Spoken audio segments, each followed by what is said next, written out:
ट्रेनमध्ये प्रवास करत असताना लोक कोणत्या पद्धतीने पाहायचे? जेव्हा मी कॉलेज सुरू झालं तर कॉलेजमध्ये सिडनेम होतं आणि मला ट्रॅव्हल करावं लागायचं, म्हणजे लाईक डॉकॅट टू CST वरून मग मी चालत चर्चगेटला जायची. आणि तो दरम्यानला जो काळ होता ना, लोक माझ्याकडे लिटरली अशा म्हणजे इतक्या विचित्र नजरेने पाहायची ना, की म्हणजे की जणू की मी काही चूक केली आहे किंवा मी काहीतरी एखादा घाणेरड्या गटाराचा प्रकार आहे, अशा टाईपने लोक बघायची. आणि काही लोक असेही बघायचे ज्यांना सिम्पॅथी असायची, अरे अरे बिचारी इतकी सुंदर आहे, तिच्यासोबत असं झालं.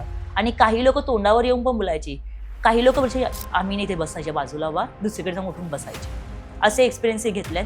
तर काही लोक येऊन बोलायचे, ए तुला ते फुलं जे कपडे नाही घालता येत का गं, असेही बोलायचे. अचानक भयानक, म्हणजे तुमचं माझं काही नातं नाही आहे, डायरेक्ट येऊन डायरेक्ट तुम्ही एखाद्याबद्दल रिव्ह्यू देताय. आणि ज्या बघणाऱ्या नजरा होत्या त्या नजरा खूप टोचणाऱ्या होत्या त्यामध्ये.